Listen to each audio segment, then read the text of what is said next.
We're going to always want to. Then I know now again. Boss, are we going to? What kind of jealousy? Well, no small. Mammy, me, big one, it was a cigarette. We are digging men who are none. The less of you, Panadol, Well, I don't know. You only made a bit for a in your course, in any neither ye may play with you. American or swim. I swear, I got me, my brother. You don't get a number of your magic. Say your magic. What do you mean, Baba?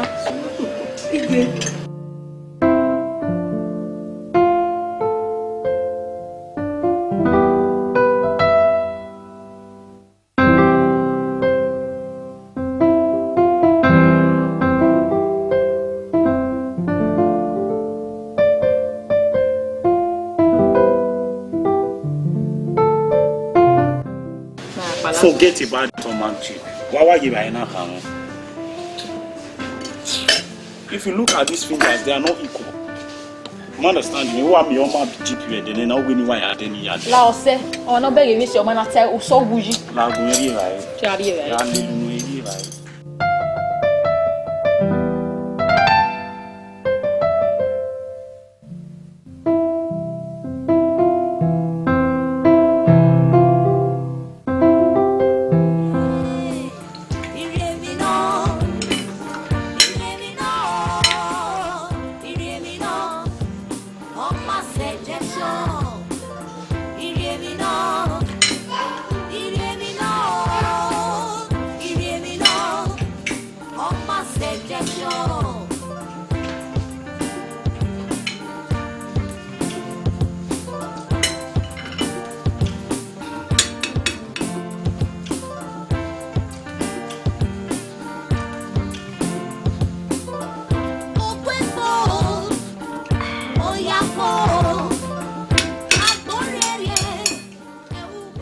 Name walking. I look back. Very well. Why you are not good at it? Man, I say, we guy. You know, I think I really. God, you are great. Yeah, maybe we're for I really so one day. I want to tell no one tell me. Say why you have any my wire nana. So, ma, you got a well, Rima. A quadrant in my ye, you well. In the Nahimo Rimano, bah, and when we are going to a money. Yeah, get to a boy on as a girl would be my. Hey, my with me. When we are going to where we must settle, or I am a two here in my way. A yard of GROE. 2 by 2, 10 million.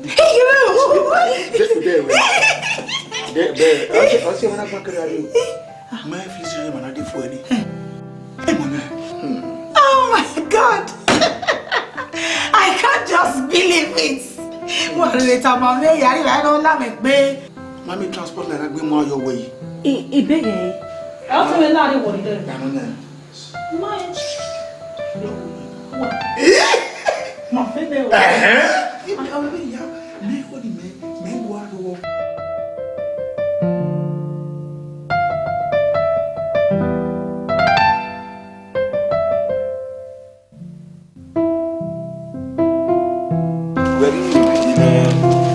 Imagine camera with my or see. Mother, my work better me wake here. And who promise me way what the rest are you. Imagine my or see. What can we look now? Now can we what can do go? Do Jimmy, you got really really I can. But okay, got it back. So kwa ore mani ni me are go be mine no we pay asset in here over my dead body. Me not turn my you be high. ime obedime nuda ba mai ke kian imate ka eri ku ma we ka ya end mo lare la wo mo a mi bi mo ko kuyo la o mo ko la fe ko mo a ko mo a mi bi mo no a mi bi wa bera era ogun agbera ni yo a o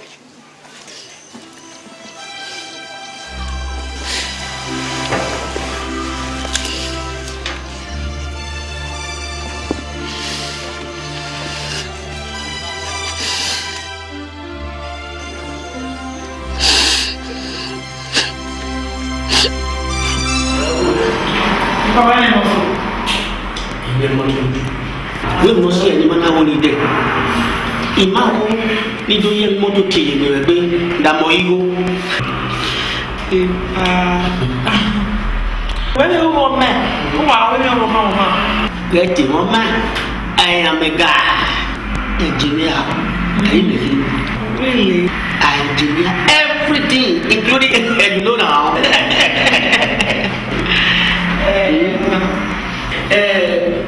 mana ya ke alu be no me wa o be ahwe 8 and 9 Ikan bo yani it was very important thing to do. So when you find out what very important no area madali area you are also very important. You see, this is money matter. We want also big one, very big amount of money. The only money bank will be around that time 800,000. 800,000 Yes. If I will take care of school. But anyone will be no one you want. Me not take money risk because me no sorry for what. Me a come back. Carry bank. Yeah, see a poor man. Oma ro di meri. Epa. Wo ya sileje. Okay. E no ka kilo so pa. Me ma wo we adi o me no be hina ya. Me mo ba me wa. Epa e ka we e me be di o we na. So my head the beer able to show up. When I mean we o me na ka me we mo we you know. Good. Number 18. Ugbe Adolo College to Duni. Even a compound in very large compound. Iwa Polo one was in Musibayo. Many time in your Canada. 8 o'clock on the dot. Messia Minute. Aguan Aihun. Iwa Bank. Yeah, you are came up by the ready. Who is that? My name is Sir Jeff. Are we here? Sir Jeffrey or Jeffries?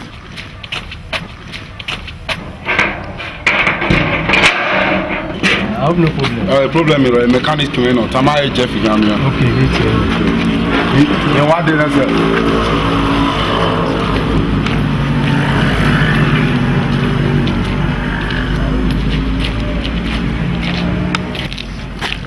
Ofun po sagbero pa ni Jesu. Eri obi aye nu we. Domo. Ni o teme. We ma do mi. De o kian ma. O kian ma pa. We ma do mi mo pe to. Ngwa. Iwe nu mo pe to pa. Ah.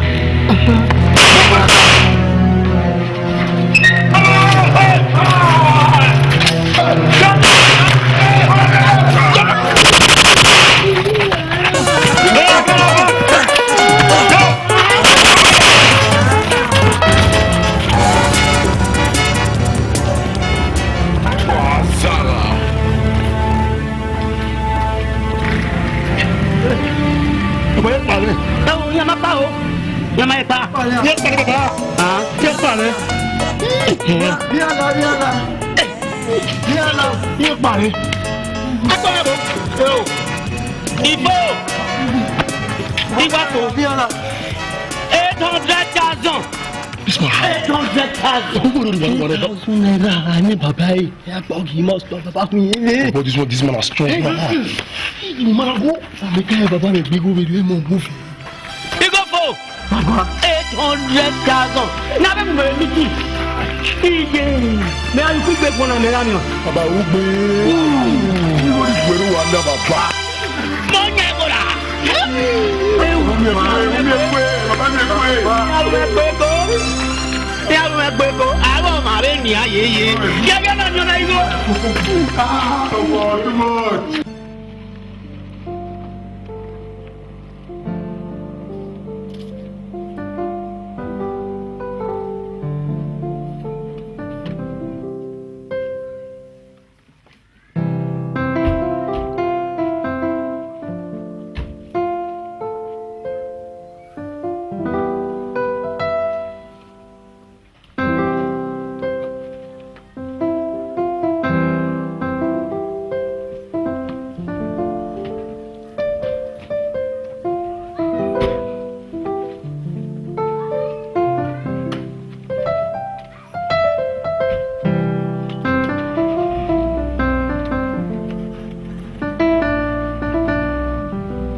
You are stupid. Who got him at the cool, man?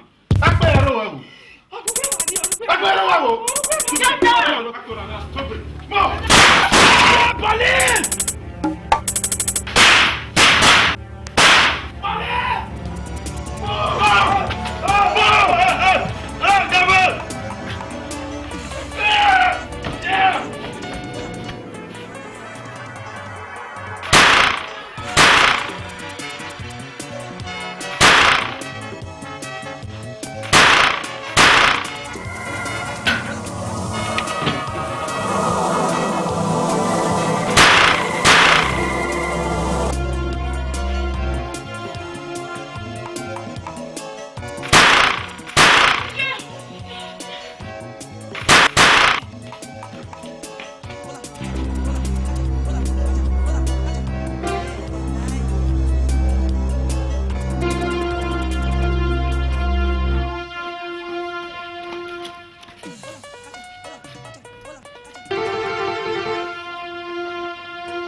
The federal government has reduced the secondary school from 850 naira to 350 naira. Good evening, I'm Vivian Ero. This is the news at 8 o'clock. Today, the Zebu local government chairman, Mr. Fred Aguan, declared the Zebu main market open. The chairman, in his opening speech, promised that the water project going on at Zebu community will be completed in 2 weeks' time. At about 2 p.m. today, a 5-man gang of armed robbers were caught by the police at their point of robbery. During the incident, one of the robbers, Mr. Kelvin Edobo, was shot dead by the police. One was caught alive by the police. Armed robber. While the Commissioner of Police, Mr. Fred Aihun, during a press interview, said that the police will not have his rest not until the culprits are apprehended. His Excellency, Governor Ruben Okungbowa, has declared tomorrow as public holiday due to the Children's National Day.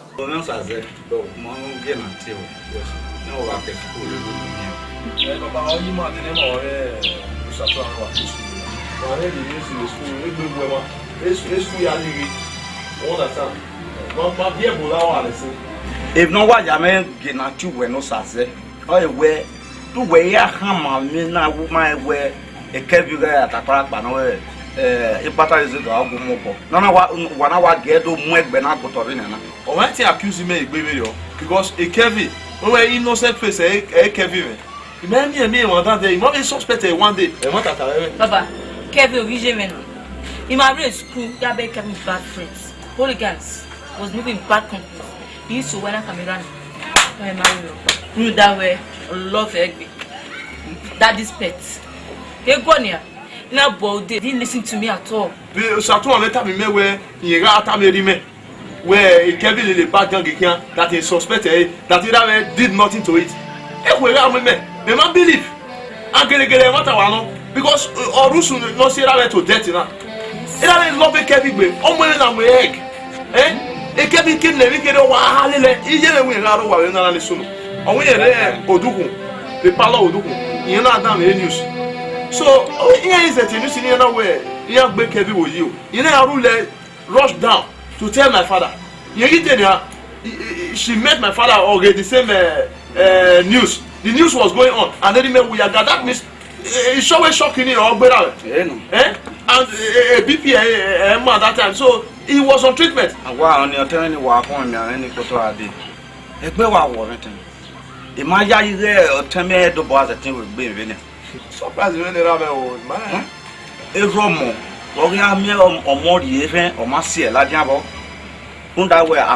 That is pets. If you don't want to say the way, if you spare the rod, you spoil the child. Spare the child. When they go on via here, or when they go on via on that disgrace to the family. Oh, I think the police in where they are cops. They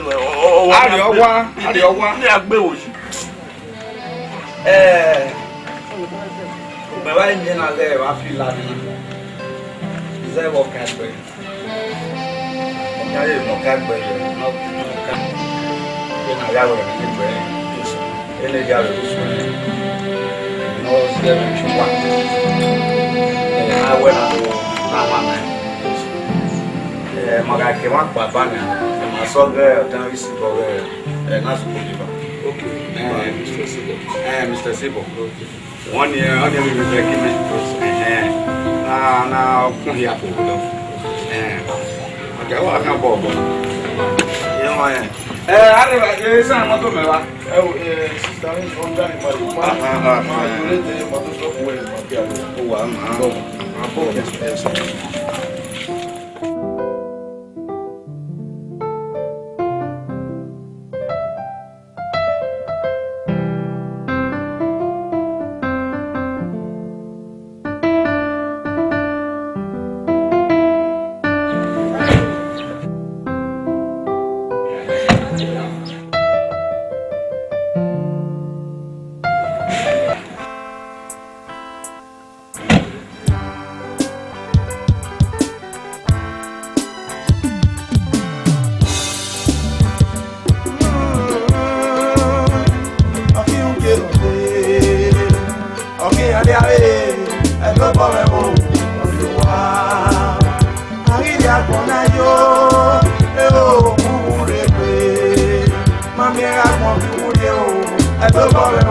mi wo ya bege o sase me go me no sunu o ye ase pupa no lelere awe be de ma hu ye Junior, it's a serious problem. Amata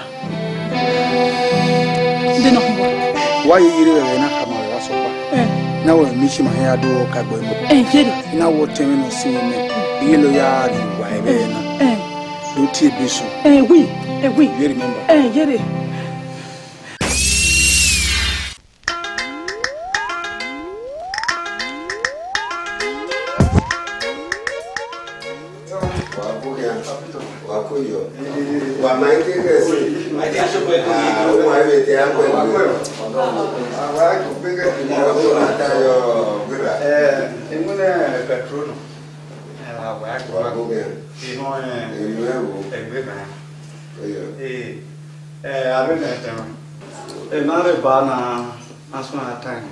Eri no te mi no na ru da eri bu ha kata Adio. O meu sabe não. Thomas. Lawyer no gbe be ni ra na wa do ti. Wa to pe no ore wa. Ko wa so pe no ire. Wa don sa. Adon. O sa da yi we wo. Imakele mi ami mama si. Wa domo. Iye we or hospital. No era so kele da the BP to rise. So the doctor now where you need a bed rest. Osalobua no mo egberan.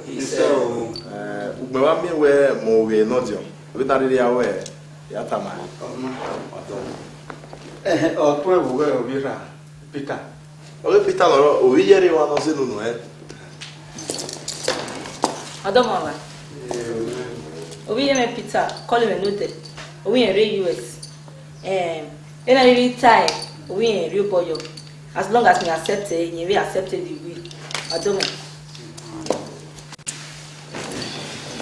Ewe na imaya ti ebe na o hani be Peter neru wana keke wo to eniyan si ni ya yo si gbe o te si mo na eni e va lo gbe am yo ya ni mai obi bi kan office keke mi ni ya fe no kantene no vie e kere ni agba we bi kan ma ge gbe ko e degbe e ya ri gba newo o ise re gbara ya wa eva no pa na eyi wa bi no timia wa la ere yo no wa bote no gbe no tinu wa no wa ye me kesu na di yo wa eni ayo si gbo wa ina we ni alert we yan na we Kevin na alert me na ya ta me gi so na ni wa ya wa na alert ona na ye si gbe mene beni su sele no timese Ti be ka ko.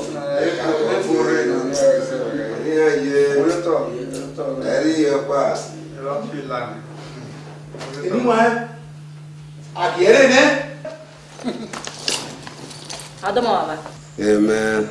E Peter no bije na wa gwa kana. Ore u gaga. E bi ni kama o kama me accept, we accept. E no si me ken o we si okay. Na re we you tore na riwa. O we lo na ka me gbe ni awe orieti ninu e. Veni maririta yi akuyo. Baba. Egbe ma ya yi wa. Na to ye kimero. Na igbe yo gberegere wa. Lawyer no teme. Yam. Wa don ni wa. Ari agbon na yo wa. Le ne wi. Na kin.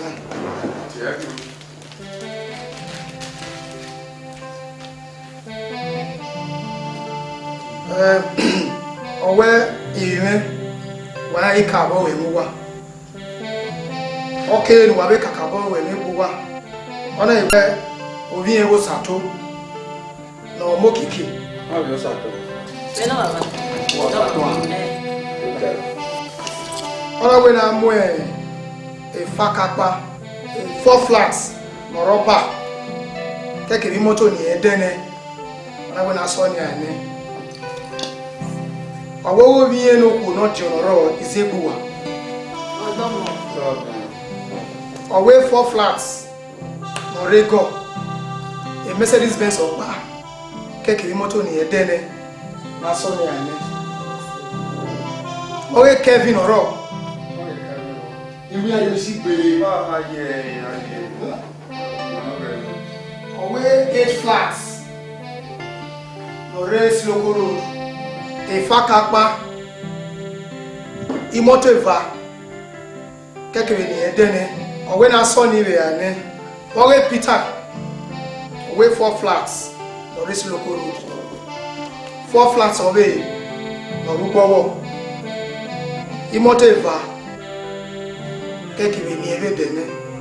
Owe na so ni ane. Ona wawo bi no joro. Onye osase. 4 flats. No GRA. Office no GRA. Ami moto ya wa gbe gi no ya mu na be so me.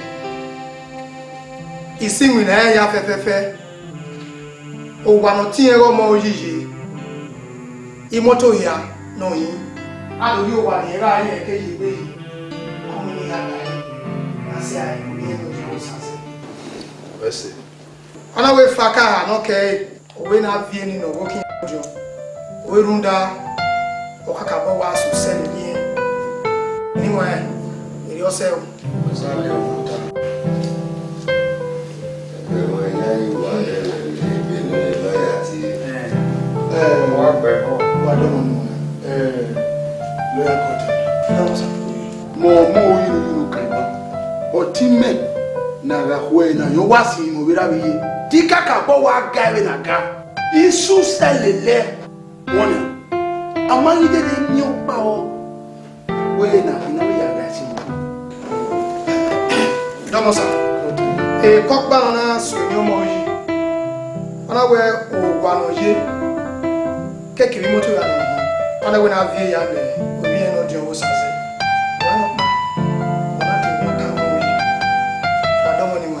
Otema moyi. Asiye ri huo mo.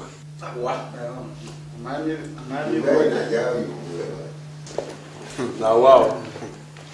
Okagbe. Kevin no ri Aguan we go ni wona be gari na. Etan abugu bwedere. Okati ma ya gbe na yoton. Umwe wa ya ai mi okoya da mi na na ike bi. Etun ereba. Nte so egbe ni wa je na tun. Peter go be there. Yeah, guy bage. Ani yo fi ogbe yi. Omo oye, oteme. Na guana si we ma ye de igun ayo. Iya! Okome, why we ni tawo yi? Wa ma ga ene. Oma gele keke ugun ayo. O we gba lori mewo. Oma ma we ri o. Oh! Na gbe. No, no waru dare ma na o si ni me. Obira wi. Oh, obira wo. Mama e. Na do ye ke. But why me ya ga na ikweyo. Come. Ikweyo. Ona na igboyi. We ni lawyer ya ti pe na. Ultimately wa gbe wa. O yan ta ze na. Yes, sir, double. Mare ne awe na awo ni. We di ko kwa ka agwa. Gete ko na mu he. Don't want to why. On the other way, I mean, J. I told us. Otemega is Zebu, Otemega not young. So she's there, sister. What the buy and what we want on the table now. Oh, what's my deal? If I come here for a minute. Just 2 minutes. Where are you do? Yes.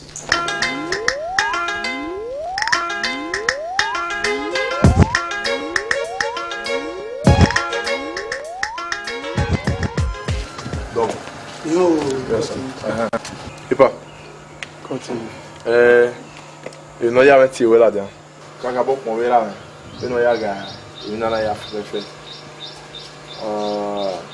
Ede aye be kun won. We no ya gba o property la. Iya, yo teme no. Ave kun won yo ni o wa to mi me. Yo teme no. Ya you we me o we no jan. Yeah. Odonu kini o kin ari. No wo dio le o to tore. No we ni gbe o yera ni. Agwa echetin etin Lucifo. No biera no be bi me. Etin so. Ya you we me ara o wa ni so bo o wa no ye ni. Iwa ebe o ji me gogo bi me. E o ji me gogo. Ige abu hu dani so bo. Hey! Mami epita. Era we ta ma me severio. We ni wa do ya ta mi e.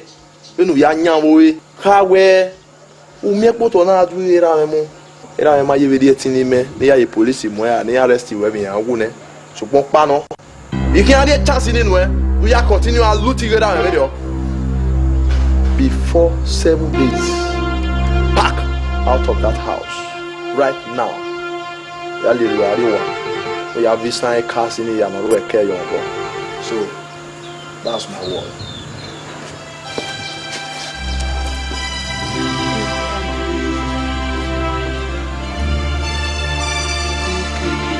Ono oku ikele ya ifanya muti ya kama hiyo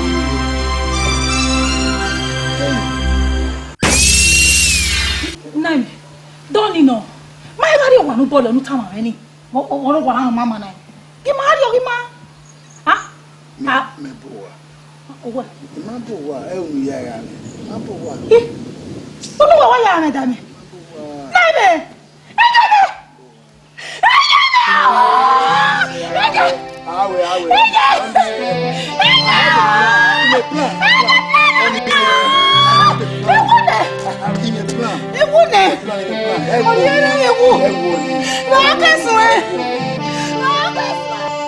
big man na eri ya si ebi ya eri agukere kama ede egbe nda wa yo wa ka hune ona wa kan o gele legbe ati e koki wọ́n kí aga òbí àwọ̀ ìpẹ́rẹ́ àríyànmí àgbọ̀lọ̀ wọn. Ẹ mọ̀ta. Wọ́n retí wá kìnìún ní ìyá bẹ̀rẹ̀ ní ìlú ní ìgbàkọ́ ẹ pọ́pá náà fi kìnìún yé máa kàn sílẹ̀ aláwọ̀ pa ní màá yé náà. Wọ́n ní lọ́wọ́ èmi yà fẹ́ lọ́wọ́ rẹ̀ lọ́wọ́ àrùn wà wá ẹ bí ọwọ́. Yéyé. Ọmọ wíwá yìí bò wà wẹ́sẹ̀ yẹ. Ẹ bá mi tí mú ìgbé náà. Ẹ ò mú jẹni. Ube ga jiru mi that we tell me again where or 20 that a lupus is so oro nula e mi igoso that mamubo e wise ayi ro ni o yi o mai right yi are pe ni ga be enjoy o ni no last week e mi ya ve Christmas yi yen when you are not when you are so plan 2000 bucks e gbo wa o ni o ni bo e gbo ti mi ni go ni bo ni yeah e bo pe gun o wa tell you know yes we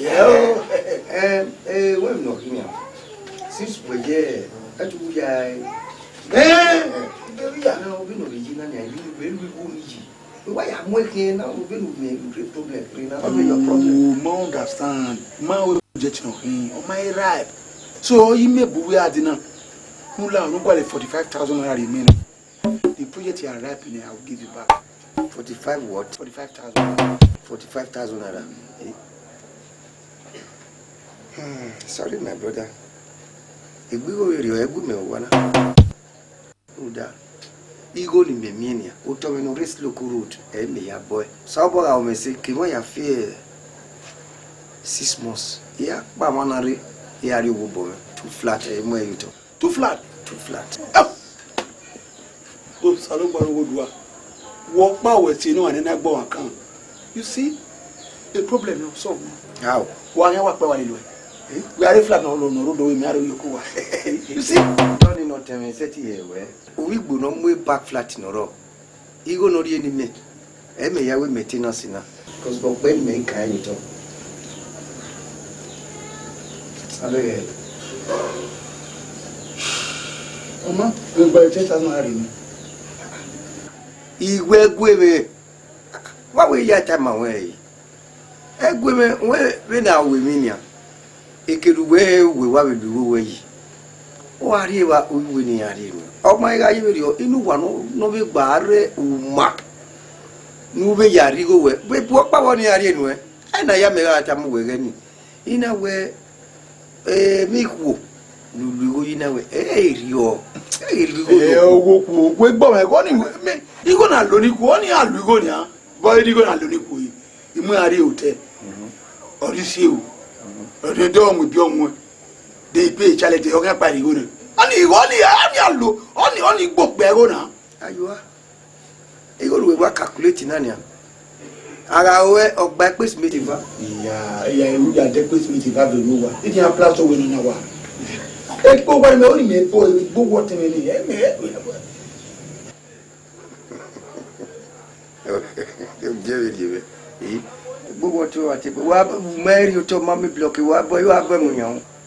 Ọrí mẹ́rin wo wẹ̀ lè mẹ́rin ni. Èrí yá bọ́ ìyá miẹ́pèsè mi tó pa ìyá ńnàwọ́. Ìyá sẹ́tìwé dèvà ìyá ńnàwọ́ ẹ̀yà bẹ́sẹ̀ bí nà yín nà. Bínú wẹ̀ yí bínú wẹ̀ mi kò sẹ́rẹ́rẹ́ nìyà. Kọ́mọ́ 10,000 naira wọ́n mẹ́wàá kàtì. Ṣé àná a big shame?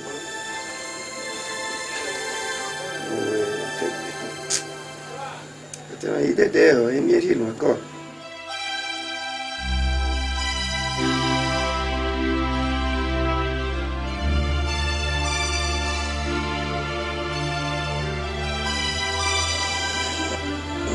How are you where you are? Here. Back when are you? Iwe rudoga hiuwa. La wenya sami. Ame kwe. Ya sami.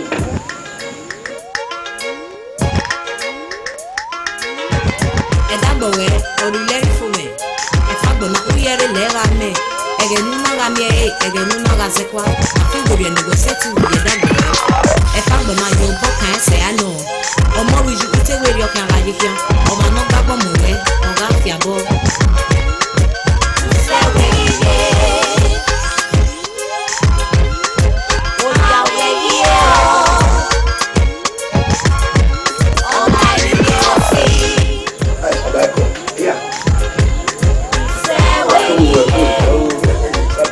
Beauty wa do mi o re. E go di ni awa vi o. Imagine Dubai, imagine Italy noro. Era mi dogun me ire. How will I make it now, sister? You got the bomb and working now. Maybe go out doing it. How was your Italy, your London? My Italian gold or Lugan in Dubai. Yeah, where do little I saw about getting in. La why map here?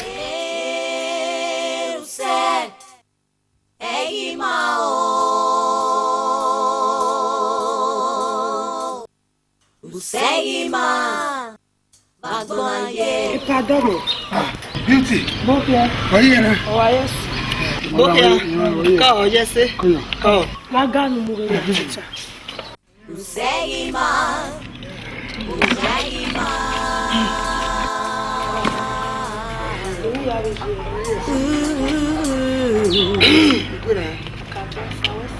Yeah. Ọpẹ́ kí agbára sí. Ẹ má ta. Ẹ ti ń lọ́rọ̀. No! Mi máa tẹ́ òní mẹ́nu wa.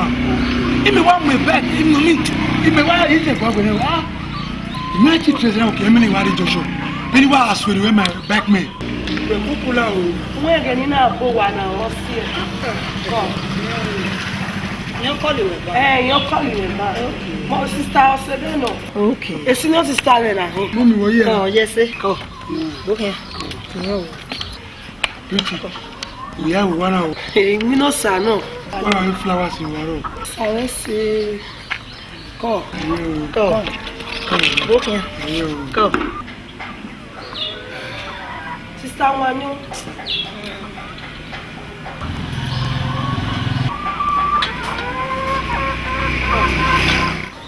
I hope no problem. Go make go and see no sister. I need 200,000. 200,000. Iware rika iware we with the ban wa look do wa ye fia o re problem. No problem. Well, iwa this standard we no like we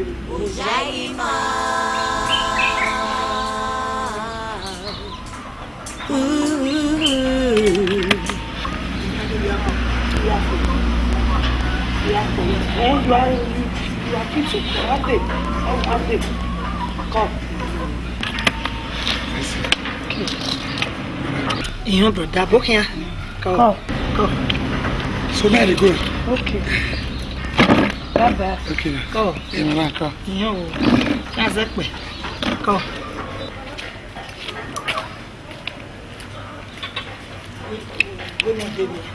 Ayo buya ko igbe wa ikole. Ogaro mami go pa. Benu wa mi we na. O ya no wa yo bo mu go ga no. E dey make plan of pa ni pe. 50,000 ese ri mi transport. Ege in menage o je ke je. Ta ma do de nya igbe office ni. Ifu osi mo le me mi go ri no na. La sister wa nyo wa yan pa ba te de na ya la re ni ko. Imo igbe a.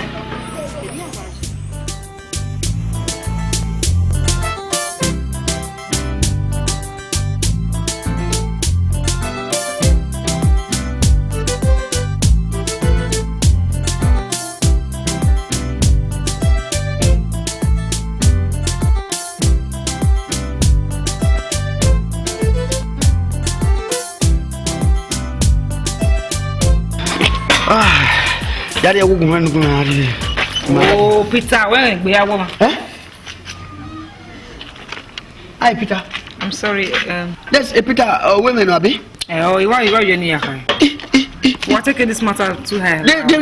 Don't come close to me. Let's go down. Let's go down. Hello, man. Sasula, mistaken. No, what I want mistaken. No, Peter. Who might explain, Mama? No, Peter. You were schoolmate, man. That's all. Schoolmate, my boy. Oh, no. Okay, more. What's it? Even here, or don't you? Sasu, only seven.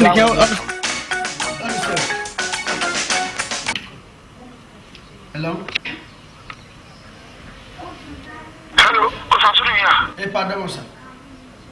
Meno, Mr. Mohi. Okay. Hey, pardon. Hey, Marian, bueno, sir.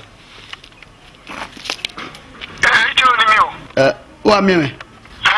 Okay. Mudia pa hello mudia. I wa me very oni. Wa kan me. U ka call ne Woody. Ebe edenu denu ka call wu kan ade na kwa yi. U ka call sir. Yeah. Pardon. E ka call ne Woody wa re so that me na ro wa ka. Okay sir. Domo sir. No, wa re ma tai wa re sir. Domo. Bye sir. So, Mr. Morigino, yes, only say no, we mistake no. Sasu, where are mistaken no? Mistaken no. We my mo Sasuke ya Peter. Mistaken no, that be so no. Peter, my wife can cool it no. Please now, I'm sorry.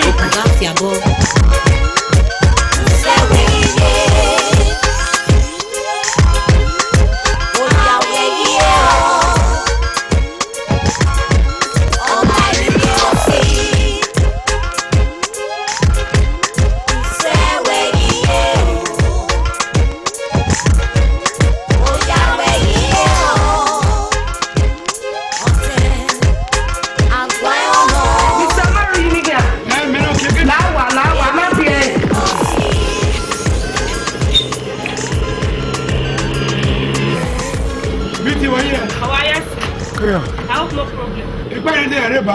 Okay, even 200,000. Yeah. But you know. Ibere when I see now, Mr. Money. Ibere when I go with the only. I need to know where are they. To give my bag one.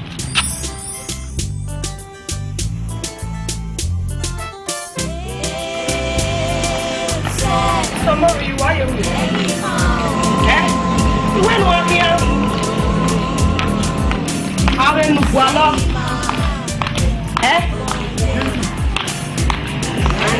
How are you saying you can go? He better when I see one here.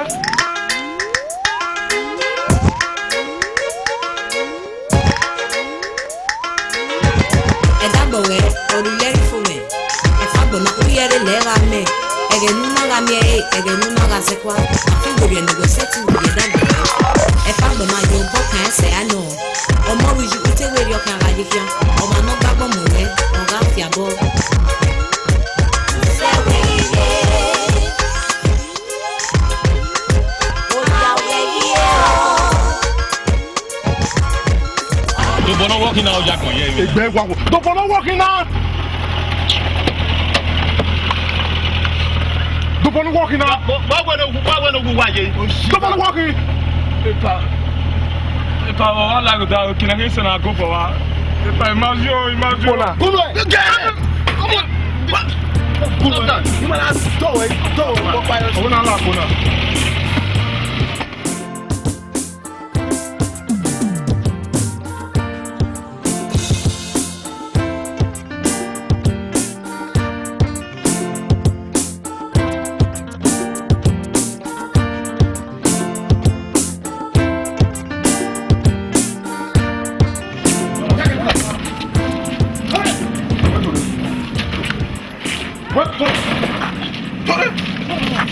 Come on, we got surface here.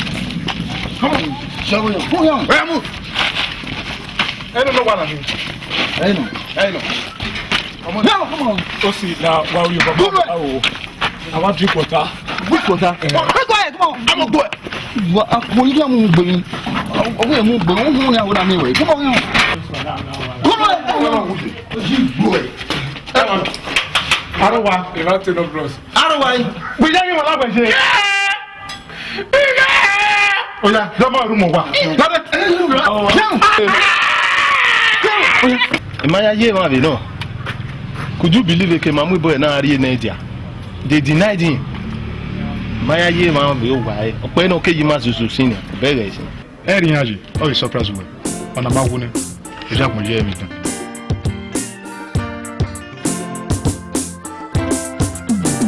Yeah. Yeah, we was running see wala wo. Wa ku wa mo make ni wa yi ni. Mo make wa yi ni ba. Iba wa gbo a. Ma de ba bo. Ma de ba set up. Wa yi. Ya mo ya. La wo ngo. Wala mo. Ku gena ki are. Ya mo to. Black wo we na. Wala wo gena ki are wala.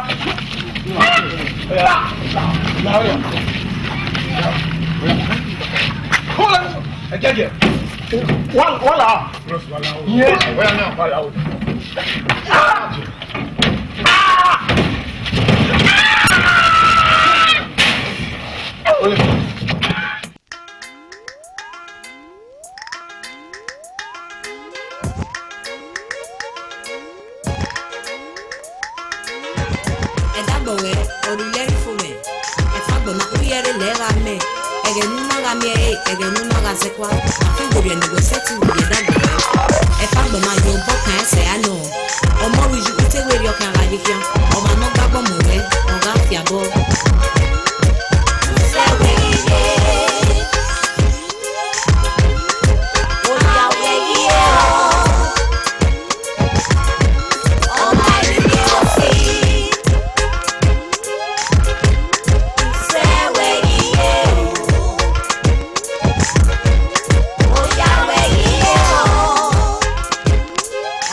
I hope no problem. Oh, no problem. Why? They carry we do. No one can confirm it. We know about you. Okay, you mean the phone number? All right. If I want to know him, I can do that. So we confirm then when you get your number, sir. What do you mean? Yeah. We'll make sure we come and give me some more you know about it. Any other things, sir? Okay, what's it? Double. I'm through with you, sir. Let's go, baby. Let's go. The part of the dog, sir. Behind you, you're busy, sir.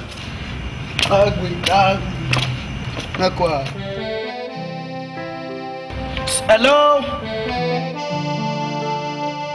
Palade, I cannot get to you, sir. Get on whatever.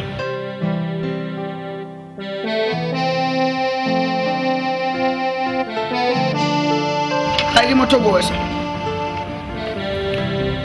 I go to the taxi.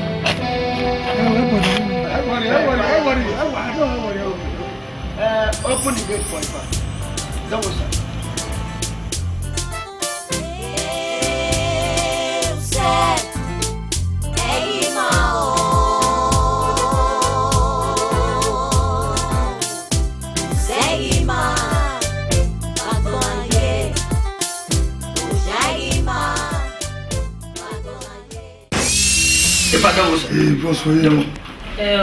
Other family guys are worry go me. Okay. But what's it? No, don't say. So, every on your back. We have him. Yes, when you want to allow you Swiss in your way. Swiss? Where are they go good? So, I was saying. And we're going to come in. Yeah, that you want that then. We don't have trouble. We have your mood. No one say no one.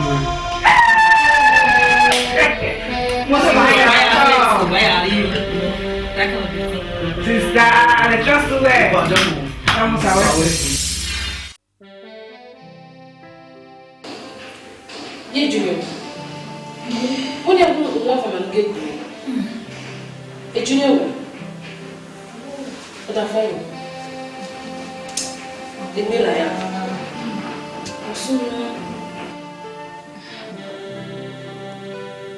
I know one. Also, that one. Yeah, what in my power? Who's all of my ready man, my have you, man, my buy one of it. And not buy bed down. I wear my game sell one, my have you, man. I don't get you. What tell me nearly day, my back. I be telling on your own already. Hey, my now one.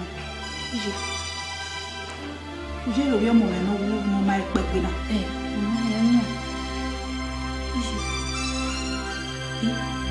Pelo wana wa musese. Pelo ya lueli te we wanye. Nisha ni greta we ha we baby. Ako wanye yana. Na wa boke on an wa mai bofo. We ya diran wa ya kan. Obi the baby na we sunu da be mi ti mi opa. Ye gba ge ko wa dere we na. Ye na wa dere ye na wa gbe wido. Na si la o. Edo we na ede ana mo bo we. Ha. Be no wana wa se na ni. Owa no ka to ta ye gbo wana ni. Odo pa. O ari wana na gbe wido gbo. Ehwe no. Ama we we ero yeye.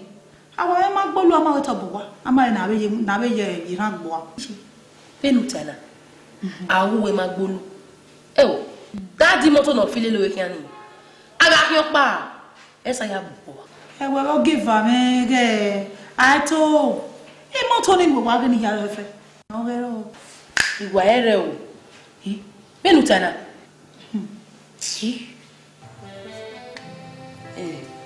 Wa ye na. Merunda eti we na. Nla wo. O wa ni mami e flat no. Igo ni mahaya ihasayo. O ma egba o de ke 24,000 naira. Nugo me nuri go me ni boro me go ni ya hai. Ni mami na vie mi mama ni masila o. La o. No ya gi we go. Emi ya re ne to pa no ke. Oma, O very memo we nitiwa la wo give la. Ore miti. Mary go no na ore miti ma. O begenya. Ina he na asi we kedere adiwe. Do gbeni we na ko ya ko ni e da ko wala da ko ma wo. Why nya? E se ko be. O sa e do. Ela o me papa no. Apa le poco. O fe mo di kime. Iwina, yana mi go di asi be miti. Asi e ni mo de ba wa kere ni ati. Ẹ ti yẹ bẹ́ẹ̀ bí ti mi. Báwo wo yóò bọ̀ kẹ́ńjẹ? Yẹn náà mi yẹ tíkẹ́ẹ̀tì mi yàn mí lé mi. Ẹ mọ ìyàfẹ́ ló bá wẹ̀. Ẹ ní wà tí wọ́n wò lé mi. Hey, Kevin, go. I'm waiting for you, man. Mama, get safe. For this period, me shocking about the village, ma. Me can't buy a you wait for you. Why? Oga comprendre bien. Avec Kenari. Ah, konkona mi toy. E na police ke gwa lon awo do. Wa le ri. Ah, forget. Emi lo pa sunu. Kai. Emi lo pa sunu. It ma finish. E ke yero bo e do no ni maleji ne boy yo ma e. Ya. E boy yo wu na. Where boy? Ya fear na. Ima show. E ke ne mistake je. Agbeti me mo wa do ejo no make na settle. You are right. Ima so.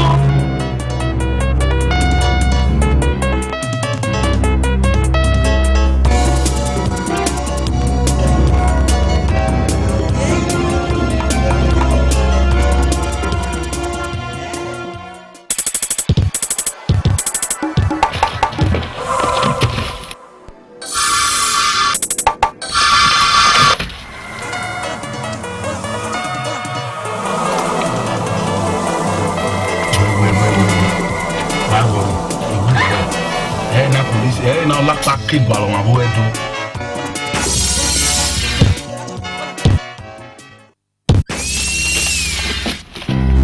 Okuna a kon mi toy. Ne. A kon mi toy. Forget. E fa copy na hina.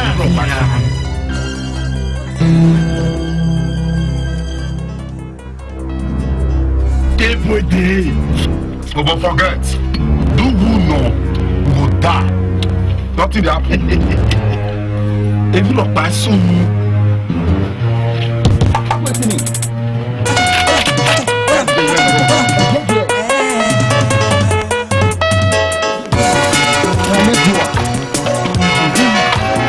You're not going.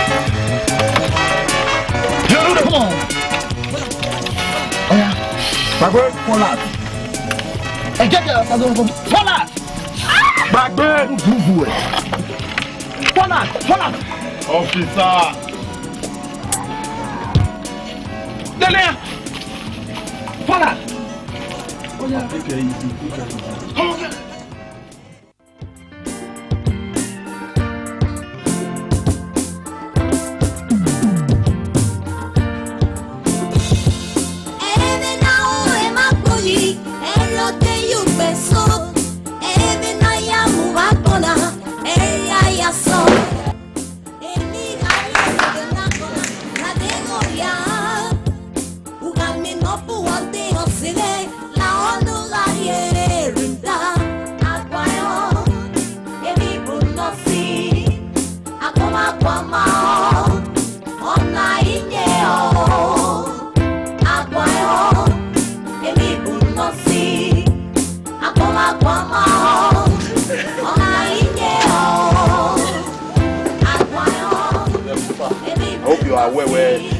The last day yeah, why? Okay, why you want? Why you want? Huh? Where am I poor? I poor. Where I poor one? Where I poor one now? I don't know you wanna. They don't want to we me one be. The first week, who can swear your over with your so you have nothing. You came in with nothing and you're going out with nothing. My friend, get out of this place. Take him away. Why you do that? You have look at them on you. Okay.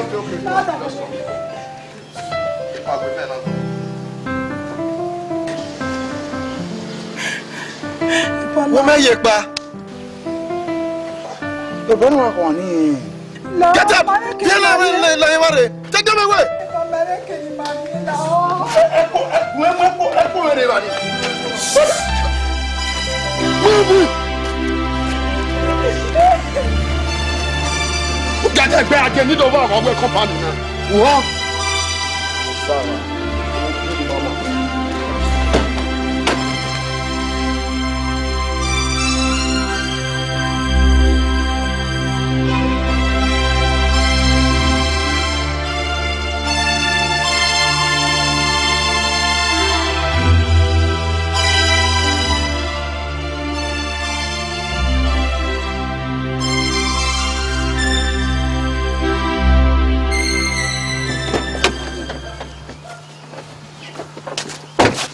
Ayo ewo jani mama.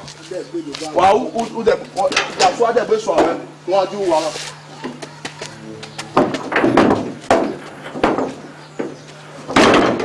Now here. Say get out.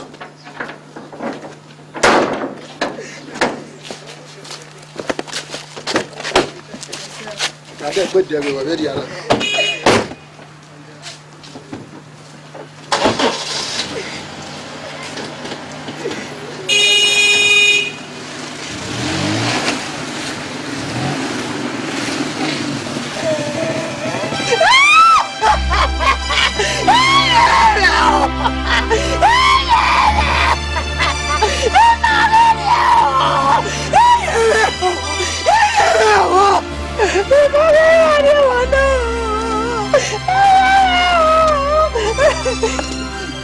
Boy, Mr. Mario, so far. You know, possible. I'm Inspector Jesse from State Yard. No problem. Every day come my way, if both you know we marry cover any. So come on a motor guard your villa.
Suggestion.